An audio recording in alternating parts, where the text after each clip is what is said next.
영상의 구성은 다음과 같습니다. 그럼 한번 시작해 볼까요? It's just awe-inspiring. It's just awe-inspiring. It's just awe-inspiring. It's just awe-inspiring. Our first word from this news clip is awe. So here's the sentence in the news clip where we heard the word, or the part of the sentence where it was, is just awe-inspiring. So can you read that phrase for me? Repeat it for me. Sure. Just awe-inspiring. Oh, really good, because awe is kind of a funny sounding word, but you did it just absolutely perfect. Have you ever heard the word awe before? I have, but I never used that word. Okay. All right, good. So here's hopefully some information to make you feel more comfortable using the word yourself. So a definition for the word awe is it means a feeling of great respect and amazement. So maybe start thinking of some times when you felt really amazed. That'll help you when you make a sentence of your own at the end. Okay. And here's a little help on how to pronounce the word awe. It's just awe. No other sounds. It's a one-syllable word, and it's almost like you just open your mouth and go, awe. Want to try pronouncing it for me? Okay. Awe. Awe. Excellent. Okay. You did really well. So, That was good easy. job. That was easy. We're going to get you on a later one then. Okay. Right. So here's a sentence using the word awe. The tourists were in awe when they saw the Egyptian pyramids. So imagine if you've never seen them before and you stand before these magnificent sculptures or buildings, and the feeling of just amazement and astonishment you would have. So that's a really good example of awe. It like almost takes your breath away. It's just so spectacular. Mm-hmm. Can you read that sentence for me, please? Of course. The tourists were in awe when they saw the Egyptian pyramids. Yeah, everything pronounced really well. Good expression in your voice. Thank you. Here are some synonyms for the word awe, words that mean the same: astonishment, wonder, amazement. And now that you know what the word means, can you think of any situations that might astonish or amaze you? Probably when at the museums, when we see the things that we never seen in our life, probably we are Yeah. like looking at those. I don't know. No, I think that's a great example. I look at, sculptures and paintings, and I just can't believe that somebody could actually produce that. So I stand there like in amazement or in awe Okay. of those things. Would you use the word awe in a sentence of your own for me? Sure. When I went to Rocky Mountain National Park for the first time, it was probably 3 in the morning. Oh, And that's now crazy. I know. And I was when I look at the stars, like literally like a cover the sky, like Oh, I'm sure that that would be an absolutely amazing experience. It I've was. actually been to the Rocky Mountain National Park, never at that crazy time of night, but even the scenery and the landscape there is something that would, give you a feeling of awe. So I can imagine what the stars would look like when you have no distracting lights from around. That'd be pretty amazing. So Yeah. excellent, really good example. Thank you. That's when she took the plunge and bought an underwater camera. That's when she took the plunge and bought an underwater camera. That's when she took the plunge and bought an underwater camera. That's when she took the plunge and bought an underwater camera. Okay, here's a fun phrase we'll talk about next. And this is a phrase that I've actually done a video explaining. So maybe people will want to check that out to get a little bit more information about the phrase. take the plunge, which we see it here in the news clip as took the plunge, when they said that's when she took the plunge and bought an underwater camera. Will you repeat that sentence for me, John? Yeah, that's when she took the plunge and bought an underwater camera. Yeah, exactly. Really good. Good pronunciation, good. Do you know what the word inflection means? It's like expression. You really, okay. it, as opposed to just kind of like a monotone, you had some rise and fall in your voice, and that just makes it more interesting when someone hears that. Oh, So thank you. the definition for take the plunge is it means to decide to do something you've been thinking of doing for a long time and maybe been putting off, but you're finally going to do this. And the phrase is used pretty often in reference to someone getting married, that they are going to take the plunge. A couple of sentences that maybe will help with explaining the phrase a little bit better is the first one. He took the plunge by finally buying a house. So maybe he'd been thinking about it, putting it off, and finally decided, go for it. And then we can't not give an example of getting married. So when will they take the plunge and get married? Because maybe they've been putting it off. So would you want to pick one or both of those sentences to read for me, please? Of course. He took the plunge by finally buying a house. And when Nice. will they take the plunge and get married? Yeah. Okay. Good job on both of those. Really well done. Some synonyms, words that mean the same as take the plunge, might be something like begin, make a start, or go for it. So in the example from the news clip, she finally decided to get that underwater camera and just go for it, just to get her new business off and started. So can you think of any situations or examples where someone might want to do something that they've been putting off for a long time?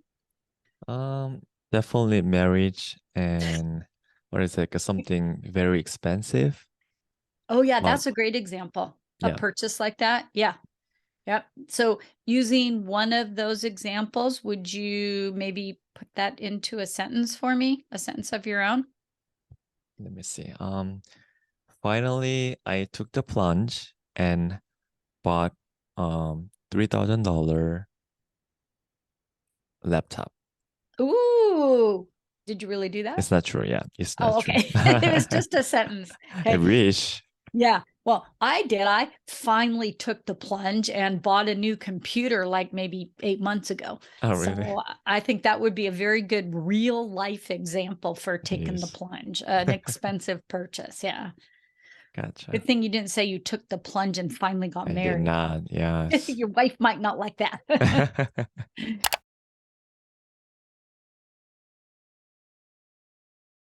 Swimming in the ocean kept her afloat during the most turbulent times of her life. Swimming in the ocean kept her afloat during the most turbulent times of her life. Swimming in the ocean kept her afloat during the most turbulent times of her life.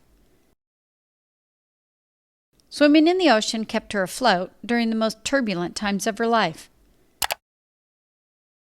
Okay, next up is the word afloat, which I thought is kind of a interesting word for this, because here the video is about swimming and waves and underwater. And one of the meanings of afloat is to really be on top of the water. That isn't how it's used here, but I thought it was kind of an interesting little twist on things. Because in the news clip, we heard it as, she referred to it as that, which goes back to and refers to swimming in the ocean was what she, when she said that, that's what she meant. It kept her afloat during the most turbulent times of her life.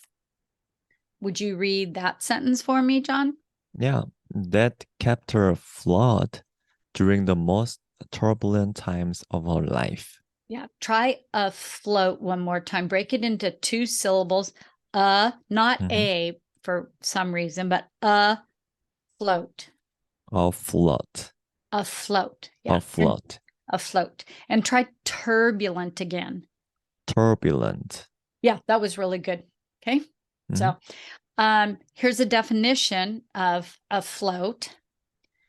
What it means, not afloat like staying on top of the water, but in this use, it means that you're not letting difficulties in your life take control and becoming overwhelming. It's often used to refer to money and finances. And you'll see that actually in this sentence that I did. They managed to keep their business afloat during the pandemic. So the difficulties they were having were related to money. And that's probably how you most often see this word used if it's not referring to somebody, floating in the water. Would you please read that sentence for me? And just pay good attention to how you're going to pronounce afloat. Afloat. Can you pronounce it one more time for me? You did it great just then. Afloat. Afloat. Perfect. Okay, here's the sentence. They managed to keep their business afloat during the pandemic. Yeah, that's probably a pretty true sentence for what became many people's life. Yeah. So some synonyms for the word afloat could be endure, stay resilient, be in control. Those words or phrases might mean the same thing. Although I think if you use the word afloat, it just has a better, one of my favorite words, it just has a better zing for English that the listener will think, oh yeah, this person really knows English expressions and English words. Okay. So can you think of any difficulties in life that a person might need to not be overwhelmed by? What's something that could happen that would typically make a person feel really overwhelmed? Actually, before I do that, can you pronounce the first one, the endure? Did you pronounce Oh, yeah, sure. Endure. It means to put up with. Okay, endure. I had to endure a very long test to get my teaching credential. Okay. For example. So usually endure, it implies that it's not an easy thing to do. It's something kind of hard. I see. Yeah. Alrighty. Sorry, I could have explained that, huh? So No, thank you for asking. I'm glad you asked when you have a question. Please do. Okay, I will. And then what was the... what did you ask? What was I saying? I totally lost. So can you think of some difficulties that might happen in a person's life that they would need to be careful to not be overwhelmed by? Because I think my goal is to help you come up with a situation where you can make a sentence of your own using the word afloat. So I thought if we talk about what's a type of situation that's difficult that might lead to an easy sentence for afloat. Probably taking exams. Yeah. Right? Yeah, I bet that's something many people have experienced, either, at school at some time or maybe even in college, that especially during what we have in the US called finals week, people can get really overwhelmed because it's like you have a final every day. Right. So using that experience, could you put the word afloat into a sentence describing that? Yeah, so when I was in college, drinking coffee kept me afloat. Delicious stuff. To take all those exams to graduate. Okay, good. Yeah, because you just wanted to stay afloat. You didn't want the situation of exams to overwhelm you. And thank goodness for coffee to help you along the way. Yes, coffee is the best. I have to agree with that.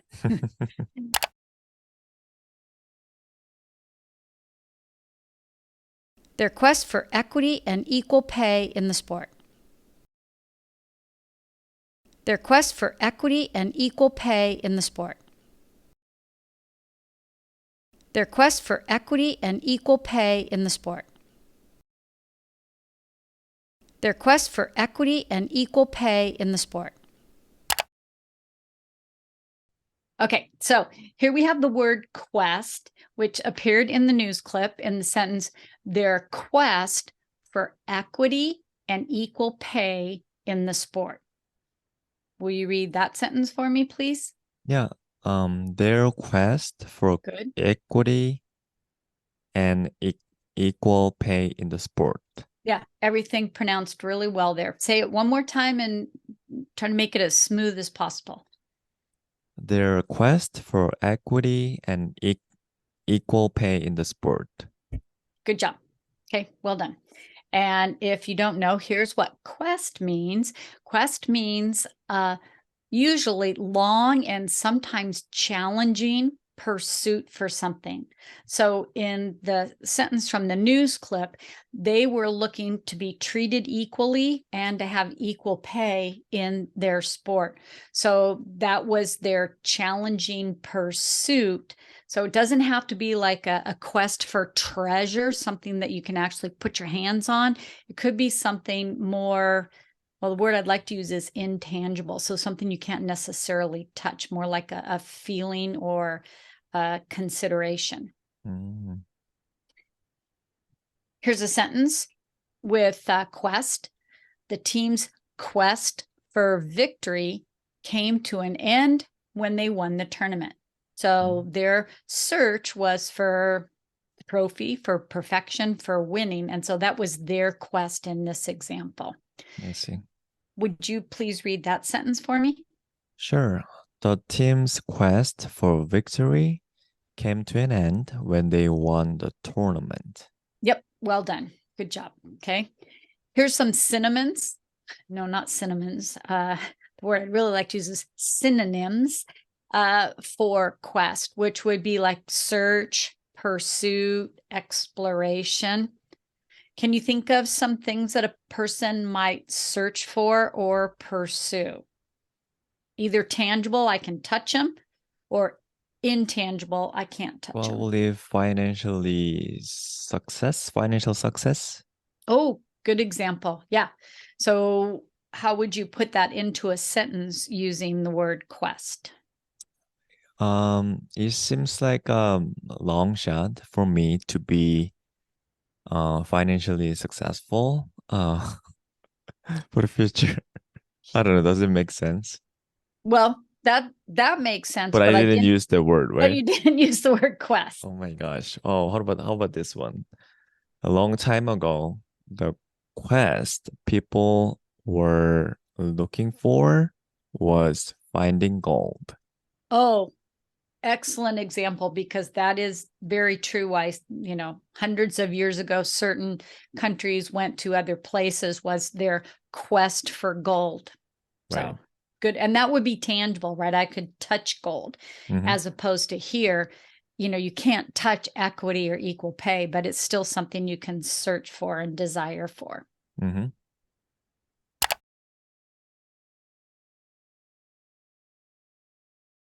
She found solace in the sea. She found solace in the sea. She found solace in the sea. She found solace in the sea. Okay, a final word, and this is pronounced solace, which I'll go over that pronunciation with you. But the sentence in here that we saw in the news clip was, she found solace in the sea. So first, will you pronounce solace for me? Solace. Oh, excellent. That was really good. Okay, now try reading this sentence for me. She found solace in the sea. Yep, excellent. Really good. And how about solace? Is this a word you've heard before, or have you ever used it? I never heard of it. Okay, good. Here's another new word for you to learn. The definition of solace is it means comfort, especially if it's a time of difficulty or sadness. So something that you can do or someone can give you that will provide you comfort if you're maybe a time of grief, if somebody has died, or some challenging time going on in your life. The pronunciation, just like you did, is solace. And I think a common mispronunciation of the word would be Solace, because if you break the word solace, Solace, into two little words, you would get so and you would get lace, Right. the 4 letters. But the syllable breaks on this as between the L and the A, so you get solace. So if you can pronounce this word with English speakers, they're going to be like, yep, this person knows what they're doing. Because I think even common English speakers would pronounce it as solace. That would be the most common way that if you saw those letters put together, you would think the word is pronounced if you've not heard it before. Gotcha. A sentence, many people get great solace from being in nature. I don't know about you, but I do find that kind of comforting to So do be I. able to go out and take a walk somewhere in a forest or along a beach. That could be comfort in good days and bad days. So how about that sentence? Would you read that one for me? Sure. Many people get great solace from being in nature. Yeah, well done. Good job. Synonyms for solace, kind of I've used maybe already in explaining it, but comfort, support, relief, consolation. So since this was a new word to you, do you feel like you understand the word after our little chat about it? Yes, I do. Yeah. You do. Okay. So would you want to try putting it in a sentence? Maybe try to think about some things that a person might do. Like if you were feeling sad or, perhaps overwhelmed, what is something you might like to do to just take a break, get a breather, find some comfort? Okay. I usually get solace when I'm home with the food my mom makes. Oh, and have you told your mom this? I haven't. I think I should. I think you absolutely should. I think your mom would be very happy to hear that. So, yeah, good example. I think even if a person doesn't think about it up front, I think that everybody knows what they would do if they needed a little bit of comfort.